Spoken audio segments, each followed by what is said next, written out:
Elas trabalham junto, cabeça e braço, elas trabalham junto pelo seguinte motivo. Quem conduz a cabeça até a trilha e o setor, seja para fazer a leitura, seja para fazer a gravação, é o braço. Então, não tem como falar de um sem falar do outro, tá? Então, a função básica da cabeça é dar do braço mecânico é dar movimento, deslocar a cabeça até o ponto da leitura ou da gravação, tá?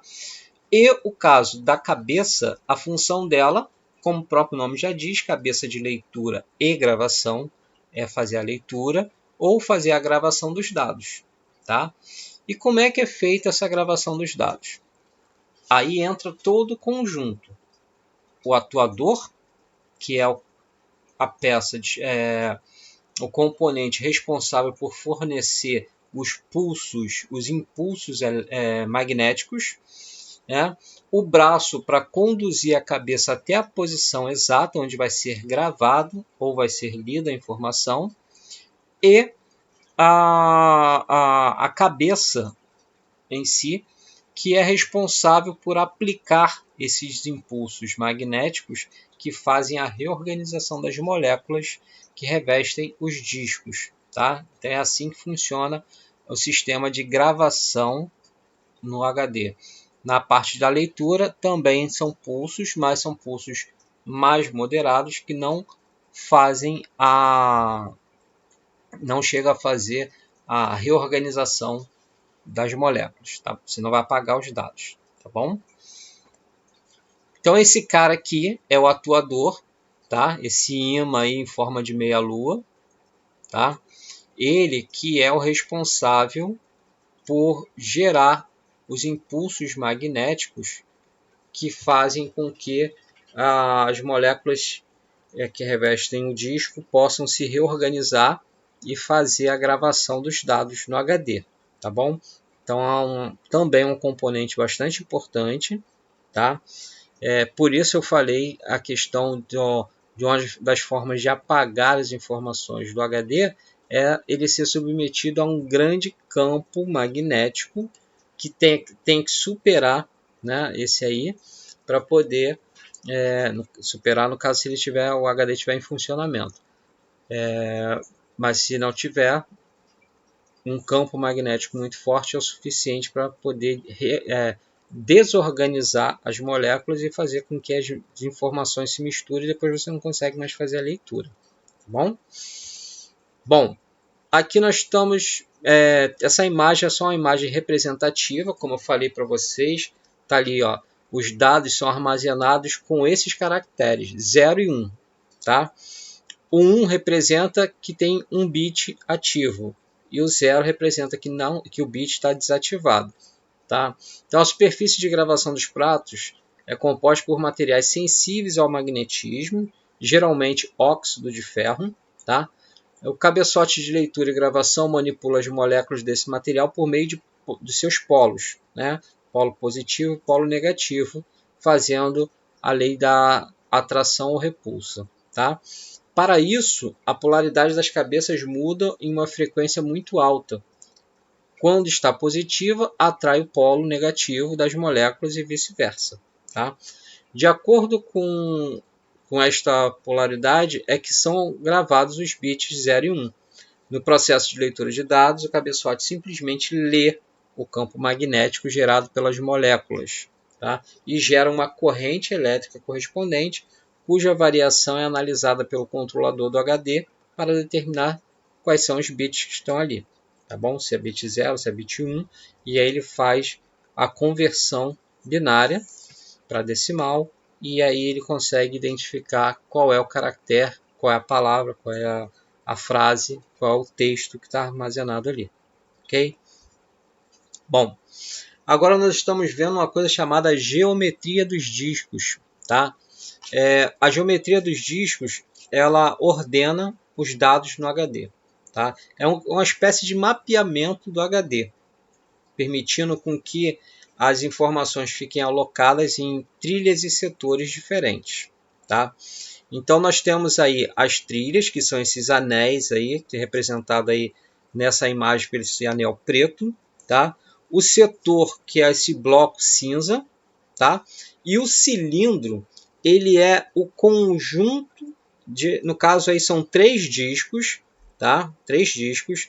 Então, na mesma trilha, digamos, um exemplo, trilha 42 do disco 1, setor 16, ele vai pegar, tem uma informação, a cabeça de leitura e gravação, ela fica representada nas mesmas 3 superfícies dos discos, tá? Então, se no disco 1, ali aquela posição que está marcada for trilha 42, setor 1, ele vai ser trilha 42, setor 1, no disco 1, no disco 2 e no disco 3, tá? Isso nós chamamos de cilindro, ok? Seja essa, ou o cilindro pode ser considerado o alinhamento das trilhas e setores, como também o alinhamento da cabeça sobre essas trilhas e setores, tá bom? Mais à frente a gente vai detalhar melhor o que é cilindro, tá? Então depois vocês deem uma leitura aí. Então a geometria dos discos, ela é dividida em cilindros, trilhas e setores, beleza? Vamos lá. Cilindro, que acabei de falar ainda agora. É uma questão bem interessante. Você já sabe que um HD pode conter vários pratos, sendo que há uma cabeça de leitura e gravação para cada lado dos discos, né? Imagine que é necessário ler a trilha 42 do lado superior do disco 1. O braço movimentará a cabeça até esta trilha, mas fará com que as demais se posicionem de forma igual. Isso ocorre porque normalmente o braço se movimenta de uma só vez, tá? Ele não tem como separar, os braços são interligados. Então, virou para um lado, vai todos os braços para o mesmo lado, tá bom? Então, isso significa que quando a cabeça é direcionada à trilha 42 do lado superior do disco 1, todas as demais cabeças ficam posicionadas sobre a mesma trilha, tá? Só que em seus respectivos discos, como eu falei. Trilha 42, setor 16, disco 1, disco 2, disco 3. Tá? Quando isso ocorre, damos o nome de cilindro. Em outras palavras, cilindro é a posição das cabeças sobre as mesmas trilhas de seus respectivos discos. Foi? É isso aí. Bom, agora nós vamos falar sobre a formatação. Tá? O HD ele precisa estar formatado para poder armazenar as informações. Só que existem 2 tipos de formatação. A primeira formatação que o HD sofre é a formatação física, mas essa formatação física ela é feita uma única vez, que é feita na fábrica. Tá? Quando o HD é fabricado, lá na fábrica ele já é formatado fisicamente. Na formatação física é definidos as trilhas e os setores. Tá? Notem que tem uns traços brancos aí no meio desse desenho, nessa imagem ilustrativa, que representa os intervalos entre os setores. Tá? Então, cada setor tem os seus intervalos, é demarcado por intervalo, até para poder ficar bem organizado, uma informação não invadir o setor da outra. Ok? Então, trilhas e setores é feita na formatação física. Beleza? Mas além da formatação física, nós temos a formatação lógica, tá? Que aí é uma formatação feita, é um arquivo que faz o mapeamento dessa formatação, tá? Para alocar as informações nessas trilhas e setores. Pode ser do tipo FAT, NTFS, o Linux trabalha com hash3 e o Razer FS, tá? Então aqui eu tenho uma imagem de uma formatação lógica, onde está sendo definido ali qual é o tipo de sistema de arquivos. NTFS, FAT32, hash3, extended. Então, são todos esses modelos aí que vocês estão vendo e as respectivas capacidades, tá bom? Então, um HD ele pode ter mais de uma formatação, tá? porque você pode ter mais de um sistema operacional. Isso permite que você tenha, por exemplo, o Windows e o Linux instalado no mesmo HD. Basta, durante a formatação lógica, você estipular 2 tipos de formatação diferentes.